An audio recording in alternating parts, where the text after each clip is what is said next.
The wait's almost over. 3 more sleeps. Just 3 more sleeps. I'm Darcy, if we haven't met, and I am a 59-year-old who is getting a total hysterectomy with a bilateral salpingo Oopherectomy, which means they're taking out everything in a hysterectomy. I have endometrial hyperplasia. I have to remember all those words now. Simple. Endometrial hyperplasia without atypia. That's what I have, which is a thickening of the wall of my endometrium that has been previously biopsied as being non-cancerous, but it is a precancerous condition, and I am seeing an oncologist and having surgery with an oncologist to double check that there's no cancer. So that is my story. And the reason why I'm sharing what I'm sharing today is I got onto YouTube to try to figure out what's going to happen, what a hysterectomy is like, what recovery is like. I had a hard time finding anyone with my particular condition. Not many people that were my age and my weight, because that's going to affect everything that happens. So I felt a little bit alone. Even though I knew I wasn't, it was still things were happening that were unknown. So I decided that I was going to go ahead and start recording everything that was happening for me in case you were searching for that same thing. So let's talk pre-op, which is what we did today.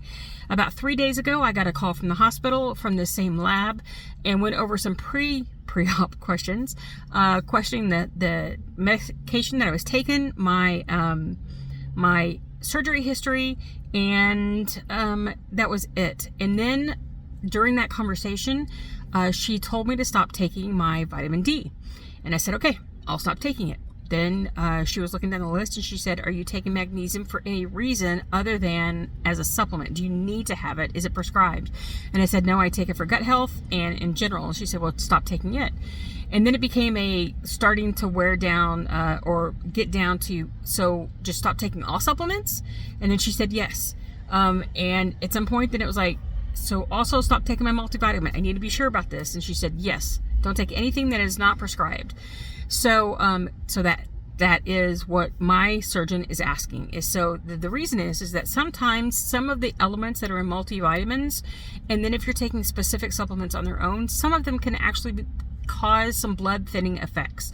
So they want to make sure that you're not having any kind of blood thinning effects whatsoever. So we did that, and then she, 1,000 miles an hour, went over all of the pre-op instructions, and I was desperately trying to take notes to make sure I got everything. But what I have is the instructions that she gave me that day, which we went back over today, but just so that I can do this. Stop taking any kind of supplement. Don't take, and I knew this part from my visit with the oncologist 2 weeks ago, is that stop taking any kind of pain medication except for Tylenol. That was the only kind that I could take, because again, every other pain reliever like that can cause blood thinning, so I can't take them. I did ask, can I take my medication the morning of the surgery? She said yes, with as little water as possible, just to get it down. Then she instructed me on how to use the HIPAA, which is what this is right here, because I got it today, which is an antiseptic skin cleanser. And then to remind me that you can put no lotion on after you use this, and not to bring any jewelry or anything like that into surgery, and to stop drinking caffeine of any kind. And I was like, wait, what? No caffeine. I am a tea drinker and I drink a lot of tea. So that was a wait, what? But what they were looking at is not drink a ton of caffeine, because it can make you urinate more, and they want to keep you hydrated. And I'm finding that the more water I drink and the less caffeine I drink, I'm actually going to the bathroom more than I did when I was drinking caffeine. It's really weird, but that's kind of what's happened. Also, to walk 20 to 30 minutes per day, which I was already doing, not to shave, and then I would see them on Friday. So today I went in, and what it was like is I went in and I registered at the hospital because this was going to be a procedure. It's not really a procedure, but they're taking blood and stuff. And I'm sorry about traffic. It's hot today and I got to have the windows down. I went in and got registered, went into the room with her once we got there, and she checked my weight and my height. And it was cute because she said, don't worry, I'll take a couple of pounds off for your clothes and your shoes. And I was like, I don't care. It is what it is. Then we sat down and she started explaining what we were doing. She took my blood pressure, which was a little high today, which is weird because the last time I had it done, it was low, like really low for me. But then she proceeded to talk to me about everything that we were going to do. So we took 6 vials of blood, and then stopped, waited 5 minutes, and then she took an additional vial, which is a thing that evidently hospitals are starting to do, where they are, the first time that you go in after they put this in place, they take all of your blood, then 5 minutes later in a new stick, they take a second vial that is like the first vial they take, which is the one that they do the blood testing on for your type. And it's a way to ensure that, yes, the results that happened the first time are the exact same results that are happening the second time. This is the same person, the same stuff, that they don't have to worry about, I guess, having issues with wrong recording of things, and to make sure that if they give you blood transfusions, it's actually the stuff you're supposed to get. That's what she made it sound like.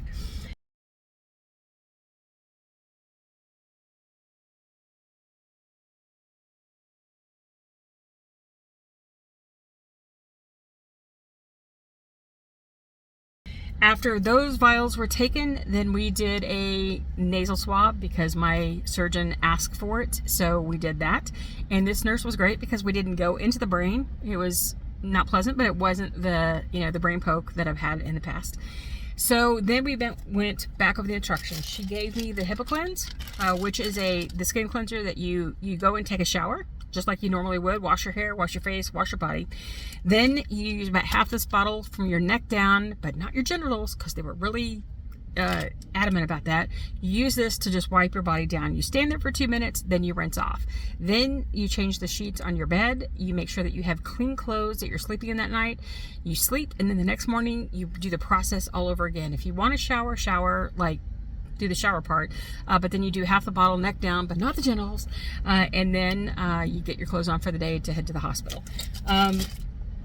So the thing that happened with me, that just in case it happens with you, I did get a little notebook full of all of the information that I would have to have for surgery, like just general information about procedures, and make sure that you double check when they're double checking you, when they're giving you medication, you double check also to make sure that you're an advocate for yourself. A little shower hanger for the soap, so that you can follow those instructions. And then there was a sheet, a little packet of all the instructions that you're supposed to do so many days before surgery, and it goes day by day what you're supposed to be doing. So the thing is that there were lots of confusing things here that are something different than I was being told. So one of the things was use a multivitamin every day. Another one was for the day before surgery, I was supposed to start taking 2 bottles of Ensure Clear pre-surgery drink, which I've seen some people do on YouTube. And then they were suggesting using a packet of a wound healing supplement that they recommend 2 times a day. Well, none of that had been told to me during the meeting today. So I called back while I was waiting in the parking lot and got the information that this is a packet that's generalized for all surgeries, for abdominal surgeries. Your surgeon may do something a little different. My surgeon gave specific instructions, no supplements at all. She does not do the pre-surgery drink. And that the wound healing supplement was it's just a suggestion. However, I did look it up while I was waiting on the phone call, and it turns out it would be something that would actually could affect my blood pressure. So I wouldn't do it anyway, just to be safe. But so it's a little packet of day by day what you need to do, which it's gonna be helpful, just so to help me make sure that I'm checking the lists and I'm doing everything right. Oh, something I wanted to also talk about. Somebody asked me in real life what I was going to miss about not having a uterus anymore. And I was like, you know what? I don't think I'm going to miss anything. I'm not going to miss having to buy more toilet paper than necessary. I'm not going to miss having to buy pads and tampons and having all that stocked up all the time, every place that I have it. In my glove compartment, in my bag, in my day bag, in my desk, in my dresser, it's like they are everywhere in my house, because if I have to grab one, if I'm out, or if I have to use another bathroom in our house that's not the one I typically use, I need to make sure that I have them when I need them, because some days I go through a lot. I'm not going to miss only being able to wear dark underwear. That's kind of a silly thing, but I have a drawer full of underwear that I can't wear because, if you know, you know. I'm not going to miss having to know where the bathroom is at all times when I walk into a place. Sure, that's good to know, but it's one of those things that, again, if you know, you know, that you have to know where the exit is and you have to know where the bathroom is, because you may need to get there pretty quickly. I am not going to miss the feeling of always wondering if I just had an accident and I have to go clean up, and if I ruined somebody's chair or seat.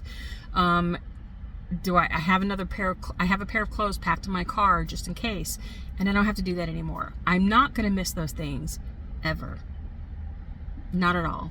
So if you've had a hysterectomy, are there things that you miss other than the hormones, if you're still of that age? But right now, I'm not going to miss anything that I have to give up after this